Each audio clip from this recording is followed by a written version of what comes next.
Hello everyone, লগারিদমের সূত্র part 2 তে আপনাদের স্বাগত জানাচ্ছি। পূর্ববর্তী ভিডিওতে আমরা পার্ট 1 নিয়ে আলোচনা করেছি এবং পার্ট 1 এ আমাদের টোটাল 12টি সূত্রের মধ্যে 6টি সূত্র নিয়ে আলোচনা করা হয়েছে। আজকে আমরা বাকি 6টি সূত্র নিয়ে আলোচনা করব। এখন আমরা 7 নম্বর সূত্র নিয়ে আলোচনা করব। 7 নম্বর সূত্রটি হচ্ছে যে বেজের জায়গায় হলো বি, আর্গুমেন্টের জায়গায় এ টু দি পাওয়ার এক্স, অর্থাৎ সূচকীয় সংখ্যা আছে। আমরা একটু সূচকীয় সংখ্যা নিয়ে একটু আলোচনা করব। অর্থাৎ কোনো কিছু এই জায়গায় যেটা থাকবে আর উপরে যেটা থাকবে, এখানে যেটা থাকবে সেটা হচ্ছে কি বেস। এটা হলো টোটালটাকে বলা হবে, আমরা বলবো টোটাল সংখ্যাটাকে বলবো আমরা কি সূচকীয় সংখ্যা। টোটাল সংখ্যাটাকে বলবো সূচকীয় সংখ্যা। এই সূচকীয় সংখ্যার দুইটা অংশ, একটা অংশ নিচে থাকবে, একটা অংশ উপরে থাকবে।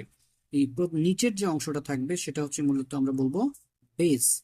এটাকে বলবো আমরা কি বেস, এটাকে আমরা বি আকারে দিলাম। উপরে যেটা থাকবে সেটা হচ্ছে কি সূচক, এখানে যাই থাক না কেন এটা দিলাম কি সূচক, অর্থাৎ টোটাল নাম হচ্ছে সূচকীয় সংখ্যা। সো এই টোটাল টোটাল সূচকীয় সংখ্যাটা আছে কিসের জায়গায়, আর্গুমেন্টের জায়গায়। এটা হলো আমাদের প্রথম যেটা থাকবে বেস, এটা হলো আমাদের সূচক, অর্থাৎ নিচে যেটা থাকবে সেটাকে বলা হয় বেস, উপরে যেটা থাকবে এটাকে বলা হয় সূচক বা পাওয়ার।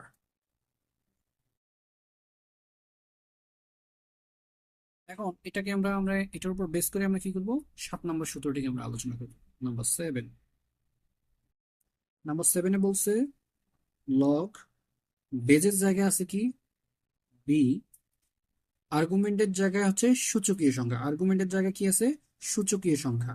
অর্থাৎ সূচকীয় সংখ্যাকে আমরা এভাবে লিখতে পারি B to the power X এখানে, অথবা C to the power X, এগুলো হলো সব সূচকীয় সংখ্যা।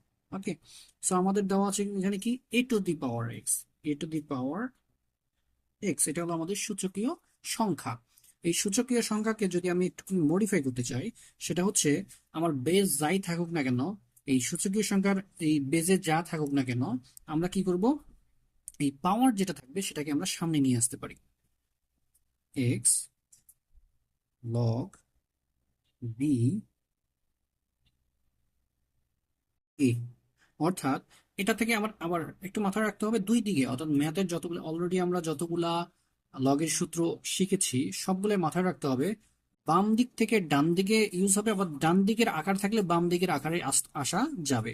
অর্থাৎ যদি এই স্টাইলে থাকতো তাহলে, অর্থাৎ আমরা যদি এই স্টাইলে থাকতো এক্স লগ বি এ থাকতো, তাহলে আমরা এটাকে এভাবে লিখতে পারি লগ বি ঠিকঠাক, অর্থাৎ সহগ পাওয়ারে চলে যাবে, সহগ আর্গুমেন্টের পাওয়ার হিসেবে চলে যাবে, অর্থাৎ log B A to the power X. So দুইটাই একই জিনিস, অর্থাৎ উভয় দিক দিয়ে, এদিক দিয়ে আমরা এদিকে দেখতে পারবো, চেক করতে পারবো, এই স্টাইলে থাকলে এই স্টাইলে যেতে পারবো, এই স্টাইলে থাকলে এই স্টাইলে আসতে পারবো।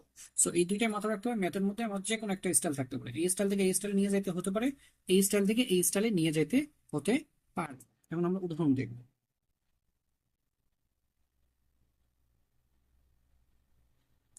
উদাহরণে আমরা যদি দেখি, তাহলে প্রথম উদাহরণ হচ্ছে আমরা এই লগ বি এর জায়গায় মনে করলাম 2 নিলাম, আর হচ্ছে আর্গুমেন্টের জায়গায় সূচকীয় সংখ্যা নিলাম হচ্ছে 2 টু দি পাওয়ার 3, অথবা 7 টু দি পাওয়ার 3। ওকে, যদি আমি 7 টু দি পাওয়ার 3 নেই তাহলে এটাকে আমরা কিভাবে দেখতে পারি, আমরা বলছিলাম যদি পাওয়ার থাকে তাহলে আমরা কি সহগের মতো করে সামনে নিয়ে যাবো লগের, যে তোমার পাওয়ার আঁকা আছে, সো আমরা এই পাওয়ারটা সামনে যাবে, log 2 7। ওকে, এই আকারে লেখা যায়, এটাই হচ্ছে আমাদের কি 7 নম্বর সূত্র। আবার তো আমার যদি আমার কি থাকে 7 log 2, এখানে হলো 6 আছে, এটাকে আবার কি করতে পারি, এটাকে আবার এই স্টাইলে নিয়ে যেতে পারি। সেটা কিভাবে নিতে পারি, log 2 সহ আর্গুমেন্টের পাওয়ার হিসেবে চলে যাবে, আর্গুমেন্টের পাওয়ার হিসেবে চলে যাবে। অর্থাৎ যে আমরা হচ্ছে কি, যদি আমার পাওয়ার থাকে সেটা সহগ আকারে চলে যাবে, সামনে চলে যাবে, আর যদি কি সামনে থাকে সেটাকে পাওয়ার আকারে চলে যাবে, কার, আর্গুমেন্টের বেসের। আর এই টোটাল সংখ্যাটাকে বলা হয় সূচকীয় সংখ্যা, এই টোটাল সংখ্যাকে বলা হয় সূচকীয় সংখ্যা, অর্থাৎ এই স্টাইলের সূচকীয় সংখ্যা। অর্থাৎ এই সূত্রটা মূলত সূচকীয় আর্গুমেন্টের জায়গায় যদি সূচকীয় সংখ্যা আকারে থাকে, অর্থাৎ বেজ এবং পাওয়ার আকারে থাকে, তাহলে পাওয়ারটা কি যাবে, সামনে সহগ আকারে চলে যাবে। আর যদি সহগ থাকে আর হলো কি এখানে থাকে, সেটা আর্গুমেন্টের পাওয়ার হিসেবে চলে যাবে। এখন আমরা 8 নম্বর সূত্র নিয়ে আলোচনা করব। 8 নম্বর সূত্রটি হচ্ছে log of ab into log of c is equal to log of ac, log of a b into log of b c is equal to ফলাফল হচ্ছে log of a c। So এই সূত্রটির মধ্যে আমরা যে জিনিসটা একটু খেয়াল রাখবো সেটা হচ্ছে কি, প্রথম লগের আর্গুমেন্ট দ্বিতীয় লগে বেজ হিসেবে কাজ করতেছে। সো এই জিনিসটা মাথায় রাখলে আমাদের এই ম্যাথটা, এই সূত্রটা আমাদের ইজিলি মনে থাকবে। অর্থাৎ প্রথম লগের আর্গুমেন্ট যদি দ্বিতীয় লগের বেজ হিসেবে কাজ করে, তাহলে আমাদের লাস্ট গুণফলের যে রেজাল্টটা হবে সেটা হচ্ছে প্রথম লগের বেজ এবং শেষ লগের আর্গুমেন্টটাই হচ্ছে ফলাফল। লগ অফ প্রথম লগের বেজ এবং শেষ লগের আর্গুমেন্টটাই হচ্ছে আমাদের ফলাফল। নাম্বার, এটাকে আমরা একটু মডিফাই করে রেখে যদি তিনটা লগের গুণফল হিসেবে দেখাইতে চাই, সেক্ষেত্রে log of A B into log of B C into, যদি আরেকটা লগ লিখি অবশ্যই অবশ্যই মাথায় রাখতে হবে দ্বিতীয় লগের আর্গুমেন্ট তৃতীয় লগের বেস হিসেবে কাজ করতে হবে। তারপরে আমরা লিখতেছি এখানে আর্গুমেন্ট ডি। এটার ফলাফলটা হচ্ছে লগ অফ প্রথম লগের বেস ফলাফলকৃত লগের বেস এবং শেষ লগের আর্গুমেন্ট ডি ফলাফলকৃত লগের আর্গুমেন্ট হিসেবে কাজ করবে। অর্থাৎ বেজ প্রথম লগের বেজ শেষ লগের আর্গুমেন্ট হচ্ছে এই লগে তিনটা লগের গুণফলের রেজাল্ট। এখন চারটা লগের গুণফল হিসেবে দেখব। Log of A B into log of b অর্থাৎ b C into log of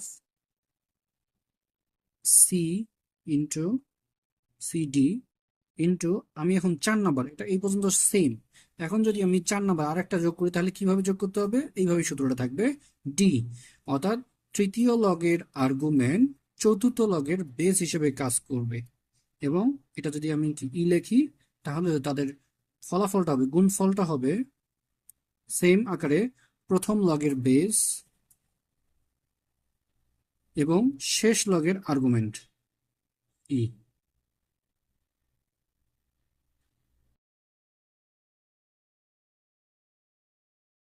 যদি আমি আরেকটা নেই, 5টা লগের গুণফল আকারে রেজাল্ট চাই।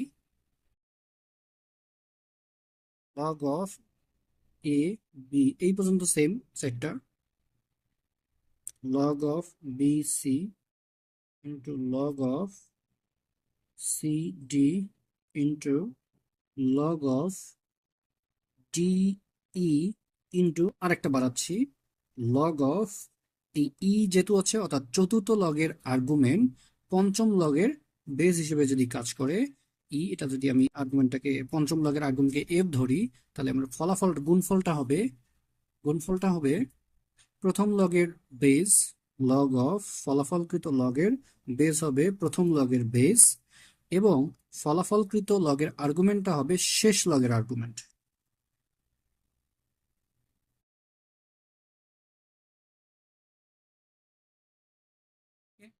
আমরা 8 নম্বরটা সূত্রটাকে আমরা ক্লিয়ারলি দেখলাম। এখন আমরা দেখব 9 নম্বর সূত্র।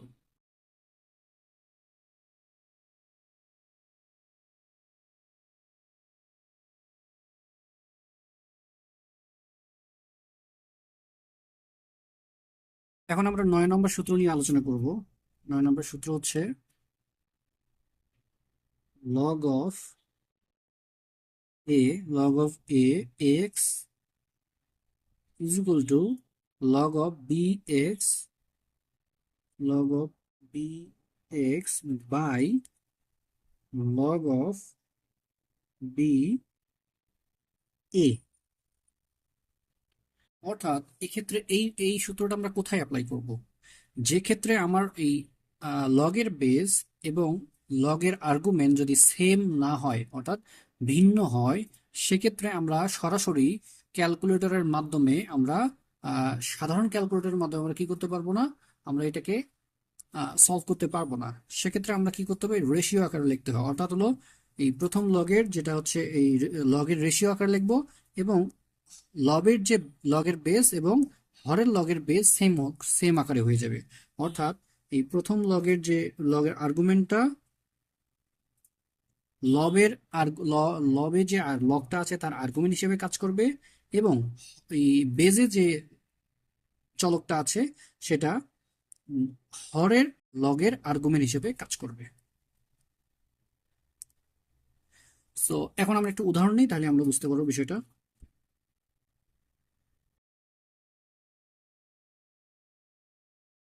আমাদের হচ্ছে লগ অফ 3, এখানে হচ্ছে 7।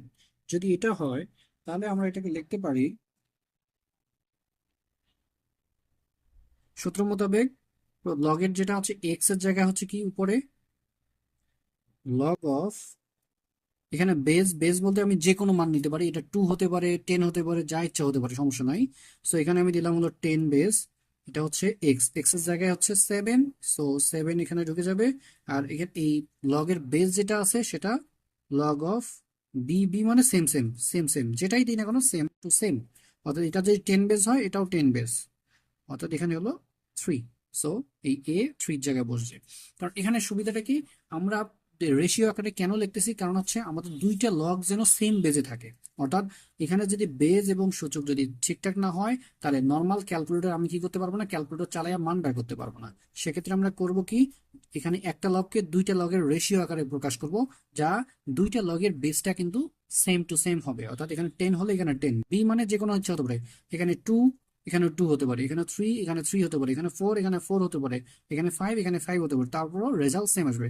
বাট একটা জিনিস মনে রাখতে হবে, সেটা হচ্ছে এখানকার যে আর্গুমেন্ট আছে সেটা হচ্ছে কি, লবের মধ্যে যে লগ আছে তার আর্গুমেন্ট হিসেবে কাজ করবে। হরে আর এখানকার যে বেসটা আছে সেটা নিচে হরে যে লগ আছে তার আর্গুমেন্ট হিসেবে কাজ করবে। আর এখানে যে বেসটা সেম টু সেম হবে। সো আর একটা উদাহরণ আমরা নিই, তাহলে ক্লিয়ার বুঝতে পারবো। লগ অফ 7 উপরে হলো 3, তাহলে হচ্ছে কি লগ অফ বেস 10, এখানে 3 যেহেতু উপরে আছে 3 এখানে, আর যেহেতু বেজের জায়গায় আছে লগ অফ 10, এখানে হলো 7। তো এটাকে আমরা আরো এইভাবে লিখতে পারি, লগ অফ বেস যেহেতু বি মানে বি এর মান যেহেতু অজানা যে কোনো একটা হতে পারে, সো এখানে আমি এটা 2 দিলাম, নিচে লগ যেটা আছে সেটাও 2 দিলাম, আর উপরে যে 3 আছে সেটা 3 উপরে, আর এখানে যেটা আছে 7টা নিচের হরের লগের আর্গুমেন্ট হিসেবে কাজ করবে। এটা হচ্ছে আমাদের। এখন আমরা ক্যালকুলেটর যদি চালাই, অর্থাৎ এইটাতে আমরা নর্মাল যে ক্যালকুলেটর সেটা হলো 10 বেস লেথ, অর্থাৎ সাধারণ কমন যে লগারিদম আছে সেই কমন লগারিদম অর্থাৎ 10 বেস লগারিদম ইউজ করে আমরা কি করতে পারি, এখন সলভ করতে পারবো। এটা দিয়ে কিন্তু ক্যালকুলেটরে আমরা নর্মাল ক্যালকুলেটরে কাজ করতে পারবো না। আমরা নর্মাল ক্যালকুলেটর অর্থাৎ FX100, এফএক্স এফএক্স বা সামথিং, এগুলো আমরা কি করতে পারবো, যেখানে বেস সরাসরি দেওয়া না যায় সেক্ষেত্রে এইভাবে আমাদের ক্যালকুলেশন করতে হবে, সরাসরি ক্যালকুলেশন করার কোনো অপশন নাই। আর যদি আমরা আহ আধুনিক ক্যালকুলেটর গুলো ইউজ করি যেখানে বেজের মান ঠিক করা যায়, সেক্ষেত্রে আমরা সরাসরি এটা ইউজ করে কি করতে পারি, তখন আর এই রেশিও আকারে প্রকাশ করার কোনো প্রয়োজনীয়তা নাই। এখন আমরা উদাহরণ 10 নিয়ে আলোচনা করব। উদাহরণ 10 হচ্ছে b to the power log of b a. এটা মূলত সূচক স্টাইল। এটা হচ্ছে কি বেস, এই total log of b a এটা হলো আমাদের পাওয়ার, এটা হচ্ছে আমাদের পাওয়ার। অর্থাৎ আমাদের এখানে কি আকারে আছে, বেজের জায়গায় আছে কি, এটা হলো সূচক, এই বেজের জায়গায় বি এর জায়গায় আছে হলো বি, আর সূচকের জায়গায় আছে হলো log of b a, log of b a. Okay, b a. তো এখানে একটা জিনিস মাথায় রাখতে হবে, যদি সূচক অর্থাৎ সূচকের এই বেস বি আর লগের অর্থাৎ পাওয়ারে যে লগটা আছে তার বেস যদি সেম হয়, তাহলে আর্গুমেন্টটাই হচ্ছে লগের আর্গুমেন্টটাই হচ্ছে ফলাফল। তো ধরুন উদাহরণ হিসেবে নিতে পারি,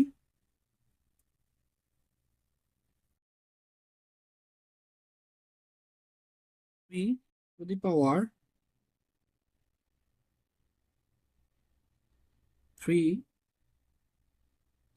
যদি নেই, তাহলে আমরা দেখলাম এই টোটাল সূচকের বেস আর লগের বেস সেম, সুতরাং আমাদের ফলাফলটা হচ্ছে আর্গুমেন্ট। আর্গুমেন্টের জায়গায় কি আছে এ, এখানে এর জায়গায় আছে 6 হলো রেজাল্ট। আরটা নেই 6 log 6 9, টোটালটা হলো সূচকীয় সংখ্যা, সূচকীয় সংখ্যার বেস 6 এবং লগের বেস, অর্থাৎ লগ মানে পাওয়ারের যে লগ আছে পাওয়ারে সূচকের জায়গায় সেটার বেস 6, অর্থাৎ সেম টু সেম, সুতরাং আর্গুমেন্ট হচ্ছে লগের আর্গুমেন্ট 9 হচ্ছে রেজাল্ট। আরেকটা নেই, তারপরে হলো 9 5 9 হলো 5, অর্থাৎ সূচকের বেস 9 আর লগের বেস 9, এটা কিন্তু নিচে আছে, যদি সমান হয় সেক্ষেত্রে হলো কি আর্গুমেন্ট, অর্থাৎ এ এর জায়গায় যে আছে, এর জায়গায় আছে হলো 5, বি এর জায়গায় 9, বি এর জায়গায় 9, সো 9 9 সেম, সুতরাং হলো এই আর্গুমেন্টের জায়গা অর্থাৎ এর মানটাই হচ্ছে আমাদের ফলাফল 5। ওকে, এখন আমরা উদাহরণ 11 নিয়ে আলোচনা করব।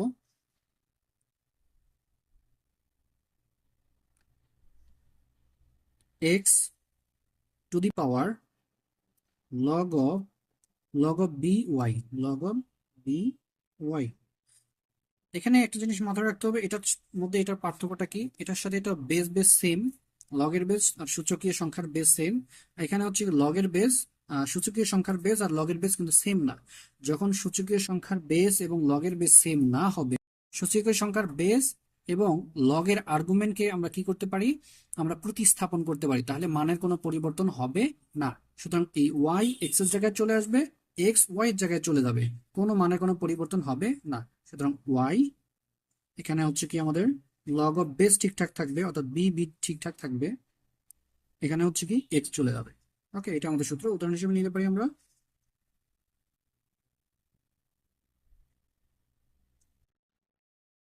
উদাহরণ হিসেবে আমরা যেটা নিতে পারি সেটা হচ্ছে, মনে করলাম এখানে হলো 5 আছে, এখানে হচ্ছে লগ 2 আছে, এখানে লগ হচ্ছে 7 আছে।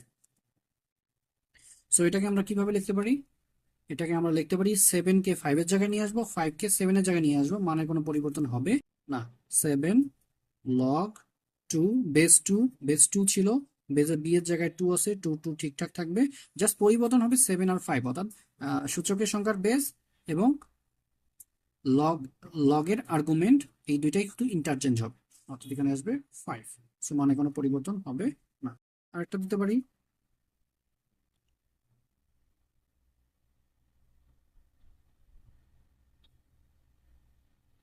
সো 2 আর 6 এর মধ্যে ইন্টারচেঞ্জ হবে, 2 এখানে আসবে, লগ অফ 3 এখানে 6 চলে যাবে।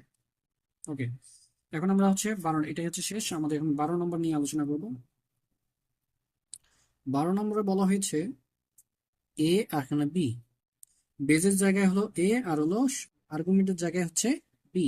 সেক্ষেত্রে হচ্ছে আমি যেটাকে হলো কি করতে পারি, 1/সামথিং লিখতে পারি, অর্থাৎ হলো কি হল লব হর আকারে, লবে 1 এবং হরে যদি এই পার্টটাকে নিয়ে আসি, তাহলে কি করব, এখানে বেজ যদি আর্গুমেন্টে চলে যায়, আর্গুমেন্ট যদি বেজে চলে আসে, সেটাকে আমরা এইভাবে লিখতে পারি 1/সামথিং যদি লিখি এটাকে, তাহলে কি লিখতে পারি, লগ অফ আর্গুমেন্ট যাবে বেজে, বেজ যাবে আর্গুমেন্টে, অর্থাৎ বি আসবে নিচে লগের বেজ হিসাবে, আর এখানকার বেজ সেটা আর্গুমেন্ট হিসেবে কাজ করবে, তাহলে মানের কোনো পরিবর্তন হবে না। সুতরাং উদাহরণ হিসেবে আমরা নিতে পারি